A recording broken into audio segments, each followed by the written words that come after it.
John Stamos was once known as America's perfect uncle, the charming, handsome, endlessly likable star whose smile and hair made millions adore him.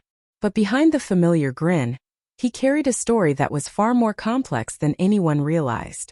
In 2025, after decades of being typecast as the wholesome Uncle Jesse, Stamos finally admitted he wanted to shed that image. He took on a dark role as a serial killer, saying it helped him understand and even appreciate Uncle Jesse more. The choice was shocking, but it came from years of pain, stemming from a DUI, a devastating divorce, and childhood trauma that he had buried for decades. John Philip Stamos was born on August 19, 1963, in Cypress, California. His mother, Loretta Phillips, of Irish and English descent, was a former swimsuit model. His father, William Bill Stamos, was a Greek-American restaurateur whose father, Giannis, had immigrated from Arcadia, Greece in the early 1900s. Their original surname, Stamatopoulos, was shortened to Stamos after Giannis's father was murdered in Greece in 1905, a tragedy that haunted the family and prompted their move to America. John grew up in a tight-knit, middle-class home with two younger sisters, Janine and Alana, both of whom later became teachers. Bill Stamos ran several burger joints, Duke's, Yellow Basket and Burger Basket, and expected his son to work hard. John spent his weekends flipping eggs and cleaning tables, learning discipline, punctuality, and professionalism. Those lessons would shape his entire career. When he was 12, everything changed. Stamos attended a Beach Boys concert that lit a lifelong fire for music and performance. At John F. Kennedy High School, he joined the marching band and played drums, while also studying magic and acting in his spare time. By 15, he was performing with small rock bands at proms and local gigs. After graduation, he planned to attend Cypress College, but fate intervened when he landed an audition for General Hospital in 1981.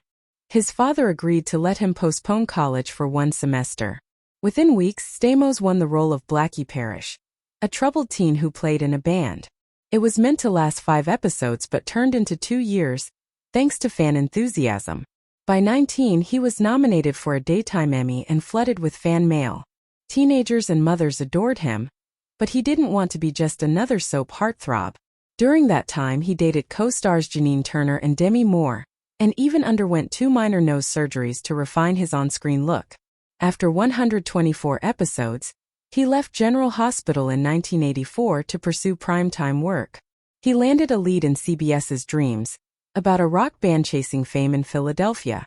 The show flopped after 12 episodes, but Stamos wrote and performed some of its music, including Alone, which later became a hit for Heart in 1987. Over the next few years, Stamos bounced between short-lived shows and cult films. He starred in You Again, alongside Jack Klugman, who became a lifelong mentor, and appeared on The Love Boat as a charming doctor. In 1986, he made a bizarre but memorable film debut in Never Too Young to Die, an over-the-top spy flick that has since become a cult favorite. But his real breakthrough came in 1987, when Full House premiered on ABC. At first, Stamos wasn't sure about the show. During the pilot's first table read, he felt overshadowed by 7-year-old Jodie Sweean, whose comedic timing stole the room. He stormed out and called his agent, begging to quit. But he stuck it out, and by the end of the first season, Full House had become a hit. His character, originally named Jesse Cochran, was renamed Jesse Katsopoulos to reflect Stamos's Greek heritage, a change that introduced new cultural storylines and made him more relatable. His Elvis-inspired persona, leather jackets and catchphrase "Have mercy," turned him into a pop culture icon. During the show's run, Stamos also deepened his connection with the Beach Boys. He had first performed with them in 1985, and continued to play drums and guitar at their concerts, including a July 4th performance in front of over 1 million people. He appeared in their 1988 music video Kokomo, and recorded a heartfelt version of Forever, written by Dennis Wilson. That song became Jesse and Rebecca's wedding theme in Full House and later charted in Australia. When Full House ended in 1995, Stamos pivoted to Broadway, starring in How to Succeed in Business Without Really Trying. Critics doubted him, but he won over audiences, proving he could command the stage with talent and charm. He credited Klugman for encouraging him to pursue serious acting beyond the sitcom world. Music, however, never left his life. He continued performing with the Beach Boys, often dedicating forever to his late friends like Bob Saget. Behind the spotlight, though, his personal life began to unravel. In 1998, he married model and actress Rebecca Romijn. For a while, they seemed perfect, but as her career skyrocketed with X-Men, his faltered. He later admitted he felt emasculated and resentful. Their marriage ended in 2005, leaving him heartbroken. Years later, he reflected on that bitterness, admitting his hatred came from pain, not truth. Then tragedy struck again.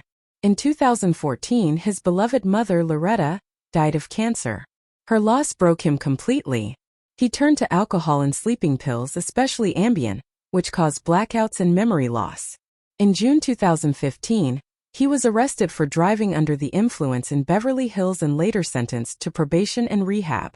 He later said he could have killed someone that night and called it the lowest point of his life. Rehab forced him to confront not only his addictions, but also a deep trauma he had hidden since childhood. Around age 10, a babysitter had sexually abused him. For decades, he had buried the memory. Writing his 2023 memoir, If You Would Have Told Me, helped him finally face it. Sharing that truth publicly became a powerful act of healing. Sobriety came slowly. Ambien withdrawal was brutal. He couldn't sleep or think straight for weeks.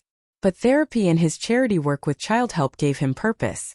Then, in 2016, he helped launch Fuller House on Netflix, not just as Uncle Jesse but also as executive producer.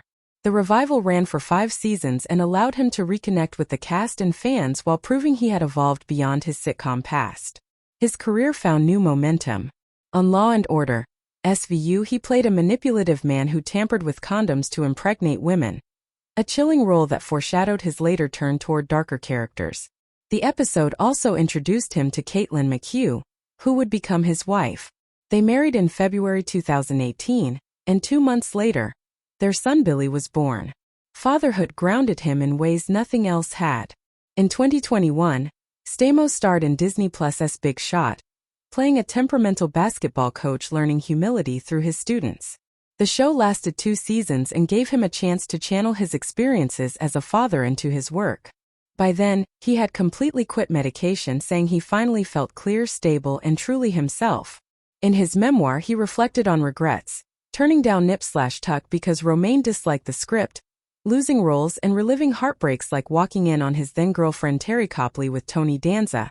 A story he now jokes about with the line, "Hold me closer, Tony Danza." Sobriety allowed him to laugh again, but it also pushed him creatively. By 2023, he was ready for reinvention.